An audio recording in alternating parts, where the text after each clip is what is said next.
Article 25 లేకపోతే జరిగే నష్టం ఏంటో చెప్తానని చెప్పాను కదా. ఇప్పుడు ఆ నష్టాన్ని చెప్పడానికి నేను జస్ట్ ఎగ్జాంపుల్ అండి, మీరు మళ్ళీ దీన్ని తప్పుగా అర్థం చేసుకోకండి. ఓకే, జస్ట్ ఎగ్జాంపుల్ లాగా చెప్తున్నాను. ఒకవేళ ఆర్టికల్ 25 లేకపోతే ఏమై ఉండేదంటే, నేను 3 మతాలను తీసుకొని ఎగ్జాంపుల్ లాగా చెప్తాను. ఫర్ ఎగ్జాంపుల్, ఒకవేళ ఈ ఆర్టికల్ 25 అనేది లేకపోతే హిందూస్ అయితే ఒకవేళ పవర్లో ఉన్నారనుకోండి, ఇండియాలో ఇప్పుడు నరేంద్ర మోడీ ఉన్నాడు కదా, అట్లా హిందూస్ పవర్లో ఉంటే వేరే క్రిస్టియను ముస్లిము ఇట్లాంటి వాళ్ళందరినీ కూడా వాళ్ళ మతాన్ని నమ్మకుండా చేయకుండా గొడవలు చేసి వాళ్ళని కొట్టి బలవంతంగా చేస్తుండే. ఎందుకంటే ఈ ఆర్టికల్ లేకపోతే అదే జరిగేది. మళ్ళీ సేమ్ అట్లనే ముస్లిమ్స్ ఒకవేళ పవర్లో ఉన్నా కూడా హిందూస్ని క్రిస్టియన్స్ని కొట్టి బలవంతంగా వాళ్ళ కమ్యూనిటీలోకి జాయిన్ చేపిస్తుండే.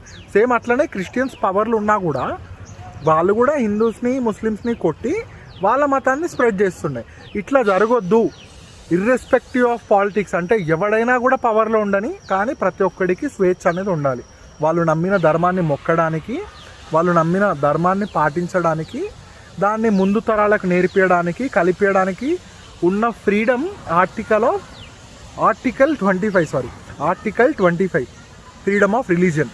ఇది లేకపోతే నీ భవిష్యత్ తరాలకి నీ మతం గురించి చెప్పుకునే స్వేచ్ఛ నీకు లేకపోతుండే. సింపుల్గా చెప్పాను కదా 3 ఎగ్జాంపుల్స్ అని. హిందూస్ పవర్లో ఉంటే మొత్తం వాళ్ళ రాజ్యమే చేస్తుండే, ముస్లిమ్స్ పవర్లో ఉంటే మొత్తం వాళ్ళకి నచ్చినట్టే చేస్తుండే, థర్డ్ క్రిస్టియన్స్ పవర్లో ఉన్నా కూడా వాళ్ళకి నచ్చినట్టే చేస్తుండే. అట్లా చెయ్యొద్దు. పవర్తో సంబంధం లేదు. బిలీఫ్కి, భక్తికి, నమ్మకానికి, వాళ్ళ ధర్మానికి కాపాడుకోవడానికి ప్రతి ఒక్కడికి కూడా సమాన హక్కులు కల్పించింది అంబేద్కర్ గారు. నువ్వు నమ్ము నమ్మకపో, ఇంకా ఆయనను తిట్టుకున్నా ఏమైనా కూడా నిజం అనేది నిజమే. చదువుకుంటే, ఒకవేళ నువ్వు చదువుకున్నవాడు వీడియో చూస్తే నువ్వు రీసెర్చ్ చేయి. ఆర్టికల్ 25 అనేది ఏందో ఇంకా డీటెయిల్గా ఇన్డెప్త్ అనాలిసిస్ చేయి. చదువుకోలేదు తెలియదు అంటే నేను చెప్తున్నా కదా. ఆర్టికల్ 25 అనేది ఏంటి అంటే ఫ్రీడమ్ ఆఫ్ రిలీజియన్. సింపుల్గా 1 లైన్లో చెప్పి క్లోజ్ చేస్తాను చూడండి. ప్రతి ఒక్క భారతీయుడికి కూడా ఏ మతాన్ని నమ్మడానికైనా కూడా, ఏ మతాన్ని వాళ్ళు నమ్మిన ధర్మాన్ని ఇతరులకు ఎక్స్ప్రెస్ చేసుకునే ఫ్రీడమ్ అనేది ఈ ఆర్టికల్ 25లో ఉంది. So say thanks to Ambedkar, doctor B R Ambedkar, for implementing one of the powerful article which is article 25.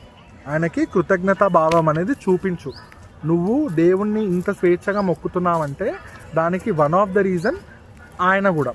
Okay, one of the reason కాదు, మెయిన్ రీజన్ ఆయననే. ఆ ఫ్రీడమ్ నీకు ఇచ్చి నువ్వు ఇట్లా నీకు నచ్చిన జెండా పట్టుకొని తిరుగుతున్నావు అంటే ఆయనకు ఒక్క థ్యాంక్స్ చెప్పు. ఓకే, నెక్స్ట్ ఆర్టికల్స్ గురించి తర్వాత చెప్తాను.